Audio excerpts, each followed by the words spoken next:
She a little ratchet, yeah, but I'm still gonna smash it. Hey, what's going down? It's your boy, the young boss hog, Natomas Slimm, and we chopping up game with civil rights attorney Pilar Whitaker. Pilar, how are you doing this evening? I'm doing okay. How are you? I'm doing good. You know, we're going through some trying times right now. How are you holding up? It's been stressful. It's been really hard watching the news. It's heartbreaking. Um, I think like a lot of people, we all kind of feel helpless in the situation, and it just seems like the cards are forever stacked against us. So just processing and dealing with all of that. Yeah, and for the people that are, out there protesting, feeling the same way that you're feeling, uh, w- there's a lot of people that are, expressing their First Amendment right. They're saying that what's happening is wrong, which we all know is. But a lot of people are getting arrested doing this. What advice do you give those who may find themselves in back of a cop car, going to jail for expressing their First Amendment right? Well, the first piece of advice is don't talk to the cops. You have a right to remain silent. And I think that sometimes in situations, people want to get chatty. They feel whatever sort of need to start talking, and you shouldn't talk. Um, you just don't want to incriminate yourself. And you don't have to consent to any searches or anything like that. So if an officer asks to see your bag or, anything, you don't have to consent to a search. Those are the two most important things. Most likely you'll get out of jail in a couple of days. They'll just be holding you for a misdemeanor, like jaywalking or something small. Of course, if you're looting and get caught for that, that's a different scenario. But most of the time when people are arrested for protesting, it's for minor infractions, misdemeanors that don't even require bail. So if you're out there willing to get arrested, that's your choice. I think, be cognizant of the fees associated with it. If you already are kind of looking at a bleak financial situation, you might want to evaluate, okay, can I afford the aftermath of this? But, if you're ready and willing to take that risk, go right ahead, but don't incriminate yourself. Just make it as easy as possible. So keep it zip. Don't say nada, nothing. Plead the Yeah. fifth. Yeah. As Dave Chappelle said, 1, 2, 3, 4, fifth. Don't Right. say nothing. Right. What about video and stuff? Like, is it good? Like, if you know somebody that's with you and you're getting arrested, she'd be like, "Hey, man, record this." So you have some type of documentation of what actually happened. Yeah. It's also legal. You're permitted to record the police. They may not like it, but it's legal and you should do it 100% of the time. Okay, and in regards to like, say, like, cop badge or something like that, their badge number, they're required to give you that if you ask for it, right? They're required to give that to you, and they're also required to tell you why you're being arrested. And if you truly were doing nothing and got arrested, remind them that you're exercising your First Amendment rights, especially if you're in a public place, like at a park or some other location like that. You always have a right to peacefully assemble. So ask, what am I being arrested for? I have my First Amendment rights. But they'll most likely make up some reason, but it's good just to challenge them and push them back on that. Yeah, they always make up some type of thing. Oh, you were not on the sidewalk, you were in the street, so Right. now you're not on a public space anymore. Yeah, they come up with some BS all the time. So, Pilar, so everything that's going on right now, everybody is mad, frustrated, angry, um, uh, just mentally drained, saddened by what happened. But of course, what's going on is not just because what happened with George Floyd, R.I.P., but it's more of a broader picture of what's been going on for centuries, I guess you could Countries. say. Yeah.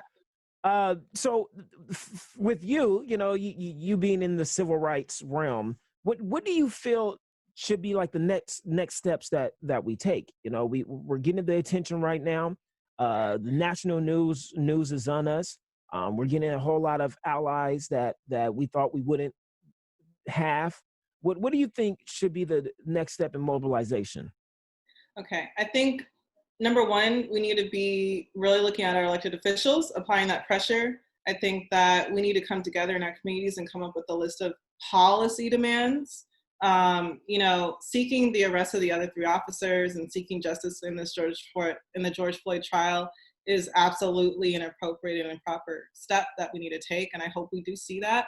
But with all of this attention, we really need to mobilize and come together for some actual policy changes, especially as it relates to policing practices. One thing that people don't know is that police officers have immunity. So as long as they can reasonably justify something that happened during a stop, they're going to get off and they don't have to personally pay for it. So even if you were to sue a police officer, it's almost impossible because they have immunity from these types of situations. So it's really important that we have district attorneys who are willing to prosecute police officers. It's really important that we have police chiefs who will erase the racist cultures that exist within police departments. I'm sure a lot of people know that, like, the LAPD, for example, was at once staffed by KKK members from the South because they knew that they would be harder on Black people. So there's a lot of racism ingrained in police departments that we really need to use elected officials to kind of drive out that culture. And that's the most important thing from my perspective. Of course, we have the election coming up this November. There's nothing more important than voting for Joe Biden in November. Nothing. Period. Oh, so you're saying Joe, or is Joe no matter what? Because some people would say that Joe Biden has provided nothing for Black people. I don't care.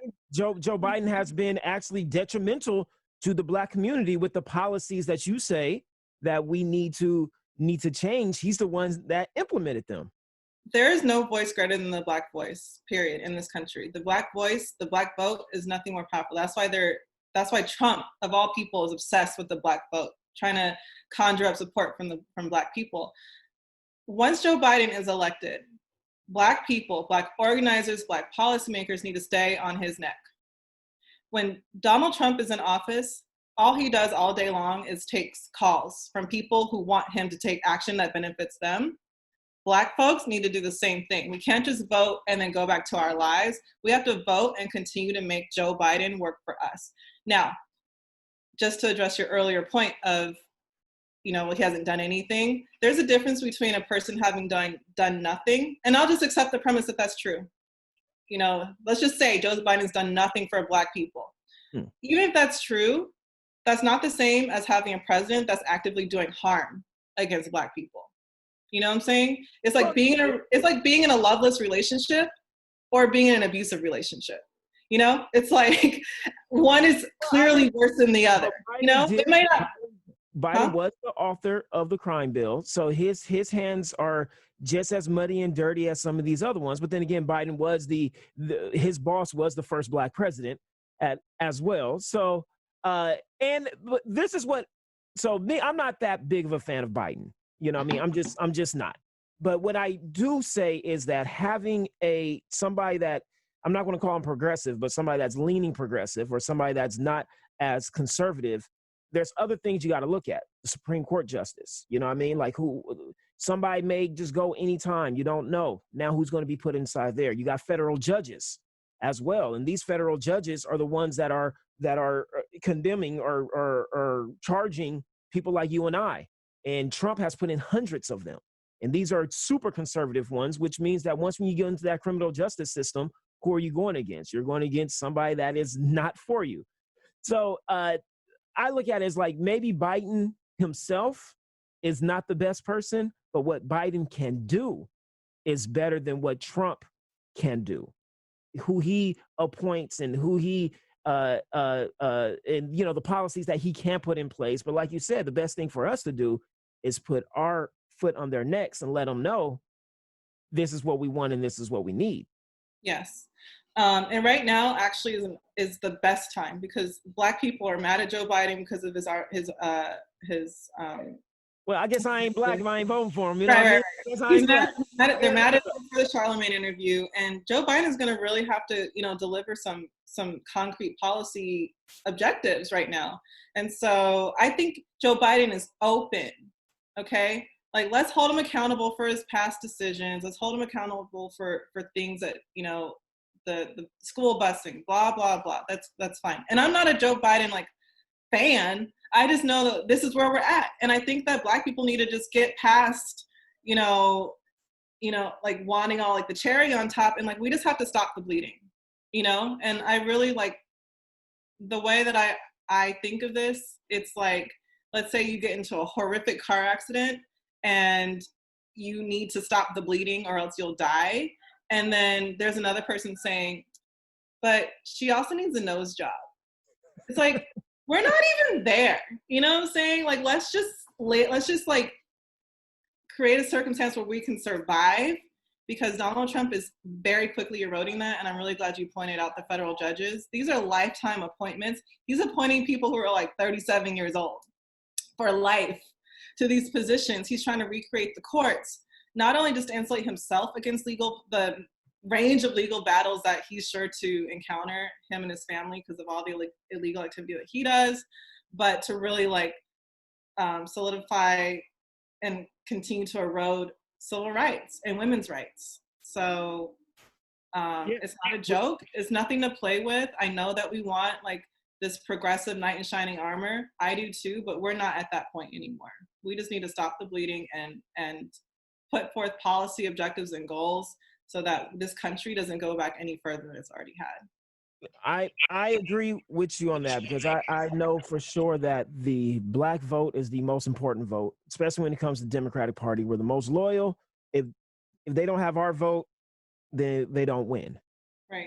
But we should also make sure that we're getting something out of it, and we're not just voting because the other person is worse. But we have to ask for things, right? That is true. So this is the difference between Black people and white people. When we drive down the street in our neighborhood and there's a pothole, do we call our city council? No.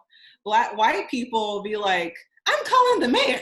There's a pothole. And like they stay on their necks over every little thing. And I think that Black folks need to feel just as empowered. We need to act like we just gave y'all the vote, like we just voted for you. And we can't just, forget that you're in office. We have to continue to make you work. And I think that that's a difference between Black communities and white communities.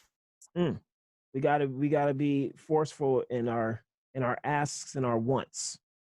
Continuously. This is an ongoing thing. As long as you're in office, I got some issues, we gotta talk, And it doesn't have to always be like when these huge tragedies occur. Now people are going to the mayor in Minneapolis and doing these things. Now people are calling for meetings, but we don't have to wait until a tragedy occurs. It could just be like, hey, I'm not satisfied with the way my building's been looking. This public park over here has been trashed for the last, 3 years. What are we gonna do about it, So if we treated our communities and the elected officials the same way that we do when there's a tragedy like what's just occurred with Mr. Floyd, I think we would see continued change, but I think that we stop applying pressure.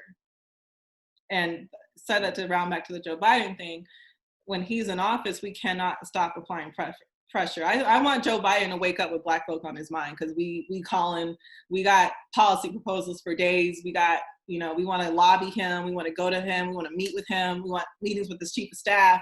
That's where we need to be. And that's what white folks do. There's not a day that Donald Trump is in office that he's not taking calls from some corporate CEO saying, hey, I need this.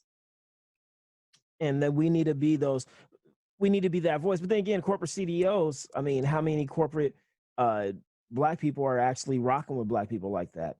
So many corporate Black people have been sidelined by the money, and they don't want to cause any stirs because they don't want to, you want their checks, because a lot of people that's doing the work, it's not the corporate CEOs, it's Black people like you and I that's out there in the streets, that's out there protesting, one's getting arrested, So, I mean, our reach ain't as wide as theirs. It is. Our voice, our collective voice. I didn't mean like we need Black CEOs calling Joe Biden. I meant. But we should. But I'm saying we should. We should have the Black CEOs need to be on the same page as folks like us. That's true. They need to rock just the way that the white CEOs rock with everybody else. They need to rock with us and be on the same page as us. And I feel like that would be a better cohesive group if everybody was on the same page and we didn't have these splinters of people that's saying, don't do this, don't do that, don't do that. We need to be like, no, we all need to be together in one. If you don't agree with somebody, just don't say it. No need to out it. Just don't say, I don't agree with it. Who cares? I'm not going to put it out there in public, but we're all going to be one cohesive front in what we want, in our wants. Right. Yeah. But to collectively, all these civil rights organizations, they have a huge voice. And that's something I've learned since entering the civil rights spaces. Since COVID started, I've been in so many meetings on the Hill with different senators and people in the House and people different don't know what the Hill is. That is Washington, D.C. That is that's Congress. They care. They take Hill. meetings with us. Congress takes meetings. Congressional members, Elizabeth Warren, Ayanna Pressley, whoever, they take meetings with these groups. They care what they have to say. And I think that we don't recognize that as people, as individual people, like, oh, why would they care what I have to say? But these organizations, these civil rights organizations actually have a lot of power, and that we don't have to default to the Diddy's or whatever. Like, it can actually just come from the grassroots that's rising up and continuously lobbying for their different positions. But how would something, let me just say, grassroots been around for forever, right? So us Black folks have been fighting for what we've been fighting for forever. And the grassroots folks like you and I, we've been running to Congress forever. We've been talking to the Democrats forever about systematic changes, about policing changes, criminal justice changes, about discrimination in the workforce, about business loans being differently, predatory home loans, predatory loans in general. All this stuff we have, we've been coming to them, and they say, yeah, we're going to do something, but nothing has ever came into fruition of it. So what makes let me just address something would change now? So a lot of things actually did change under Obama. So through, for example, the Consumer Financial Protection Bureau, CFPB, they actually implemented a lot of changes to oversee predatory lending. And it's a process, though. It's not overnight change, but it's a lot of data studies and surveys and really large scale initiatives. And so there are things that were in place, but now with this new administration, they've gone back and undone a lot of it. So a lot of the change that Obama laid during his administration is being undone. And it's through the regulatory process, which a lot of just lay people aren't familiar with. So it seems like nothing's happening, but things were in place just to address that small issue. Obama also had, as a part of the Affordable Care Act, he had a small regulation that prevented discrimination in healthcare, and that's being undone currently. Section 1557 of the Affordable Care Act, that's being rolled back through the regulatory process. Of course, the Justice Department under Obama had put in place certain decrees with cities that had a pattern and practice of brutality. And so the federal government was actually overseeing these police departments and making sure that they were rectifying these situations. Okay, so that's happening, but these consent decrees are years long, right? So they require years and years of enforcement and oversight. So guess what? When you have a 6-year consent decree in place, and then the Obama administration's done, and now we have the Trump administration, he's no more. We're not even enforcing these anymore. So there are things that were put in place, but that have been undone on purpose by Trump. He's going after every single anti-discrimination provision that Obama put in place and is trying to undo it. So yeah, he's trying to undo everything Obama did, but he can't undo his legacy. Him being the first Black president, goddammit. That Right. you can't undo that one, buddy. That's in the history books, pal. Yeah. But I just said that because I don't want people to get discouraged and be like, man, even when we had a Black president, nothing changed. It's just change at the federal level, which is what Obama is in charge of, is the federal level, not your local community. But that federal level change is large, is long-term, and is incremental, And so that's what federal policy is.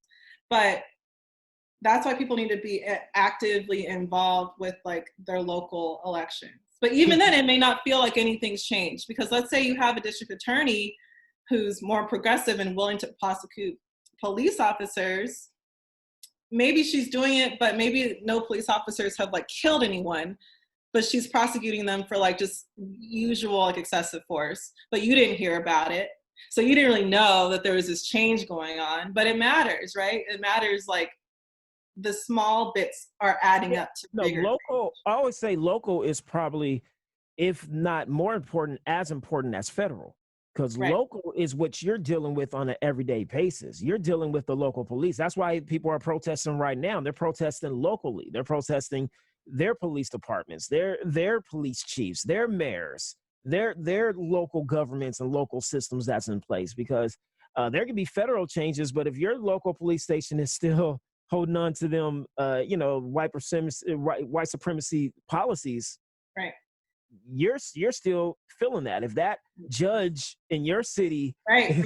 it's still that same old school judge, Right. you're feeling that. So Right. if you have a And mayor and a city council, your local judges are elected.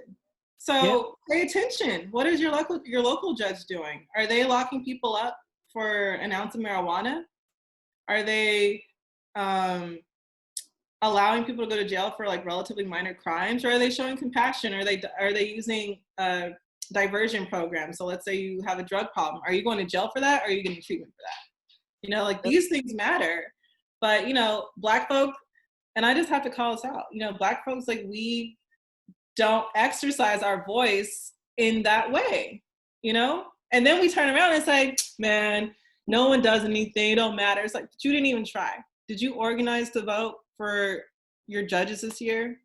Did you organize to vote for your district attorney this year? No. Yeah.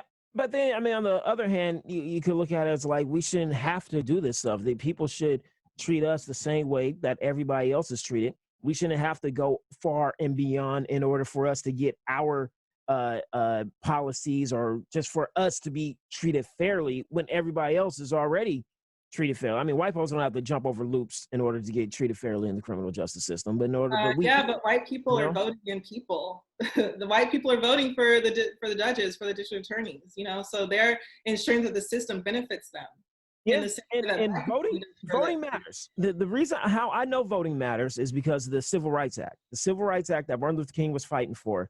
Lyndon B. Johnson voted for that thing, and Lyndon B. Johnson was highly racist. He was not really good at all. And he called, and I kid you not, this is what he called the Civil Rights Bill. He called it the nigger bill. Wow. And he would go to senators and tell them, I need you to vote on this nigger bill. And there's phone calls of him in the Oval Office taking calls from different senators and stuff. And he says, I got to pass this thing. I got to sign this thing. He's like, the niggers are voting. They're voting. I got to do something. And that tells you right there is how much power voting has, where somebody who doesn't like Black people has to vote on something because he knows of the political ramifications if he doesn't. Yes. And that's why they're trying so hard to stop the Black vote this year. The voter suppression is going to be rampant. And that's why they don't want mail-in voting, because if you give access to everybody to vote, then that means you can't suppress people voting. That means that everybody is able to vote. Yeah.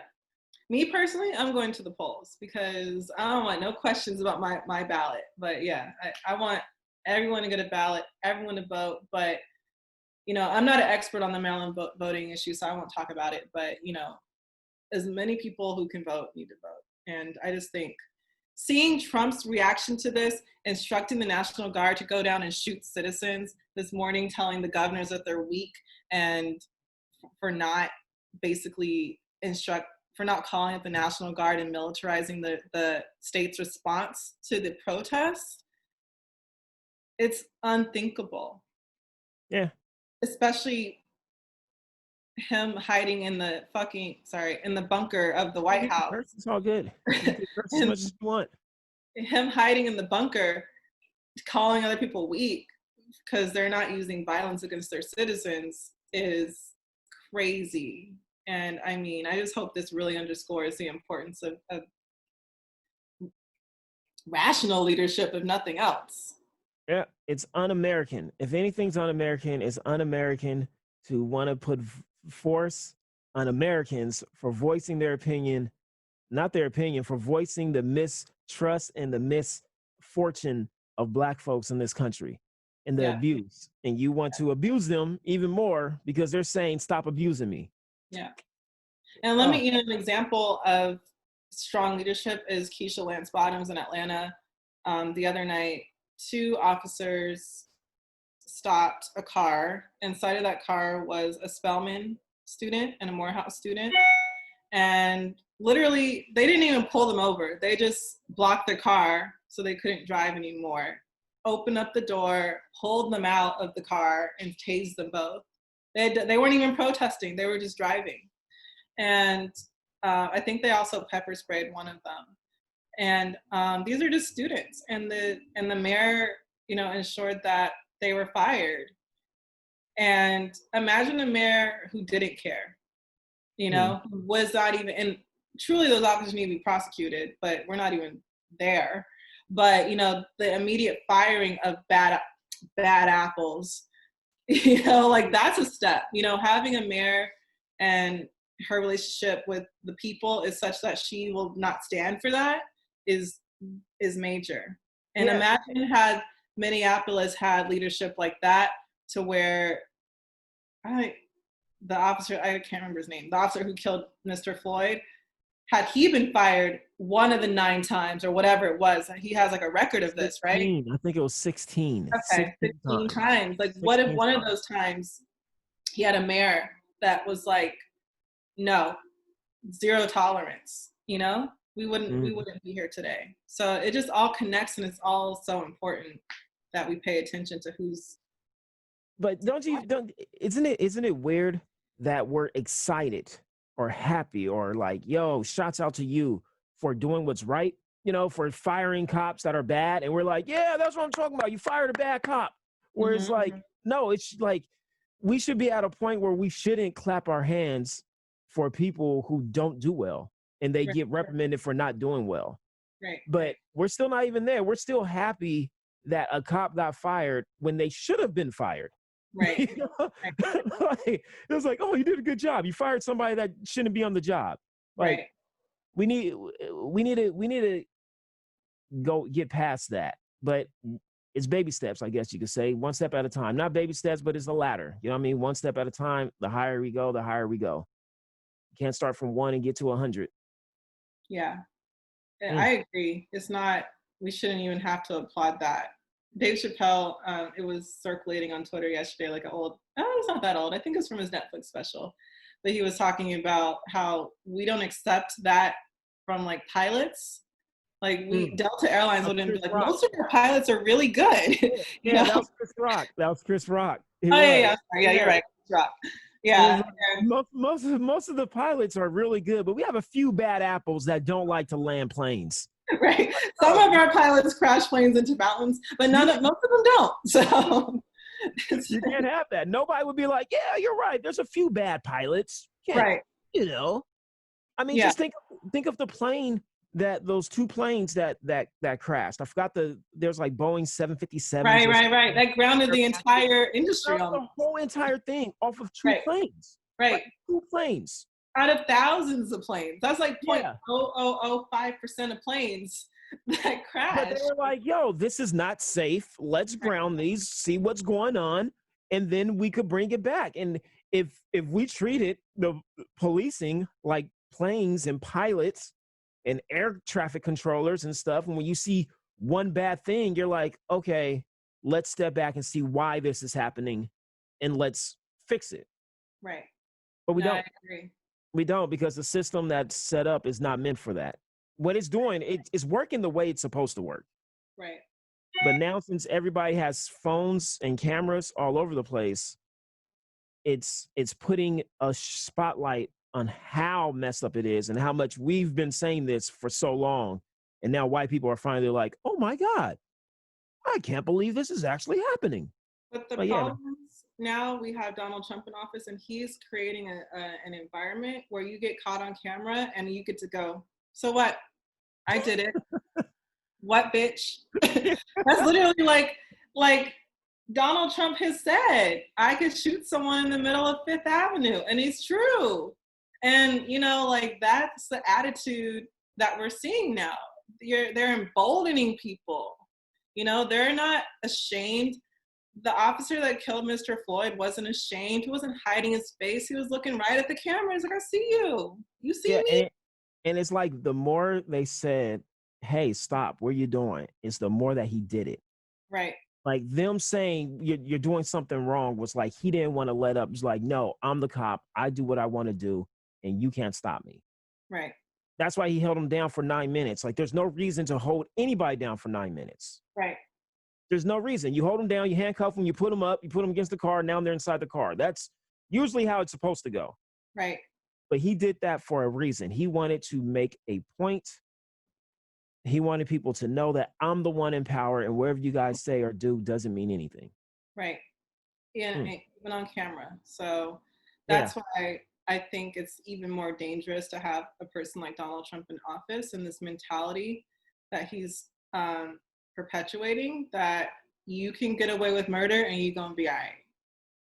Yeah. And most cops can get away with murder and they'll be all right. I mean, it happened out here in Sacramento. Stephon Clark, he got killed. Nothing happened to the cops. No reprimand or anything. They're still out here on the force. No fired, no nothing. So it happens. And we need to change the whole policing system, the criminal justice system, our governmental systems. We need, like you said, get people inside there that has our back, that could change it from the inside while we're still putting pressure on them next from the outside. Yep. Man. Well, Pilar, thank you so much for coming on. I know I held you longer than what it was supposed to, but thank you so much. You had some great insight on everything. And anytime we need some legal advice, I will surely hit you up. Okay. All righty. Well, that was civil rights attorney Pilar Whitaker. I'm out of here. She a little ratchet, yeah, but I'm still gonna smash it.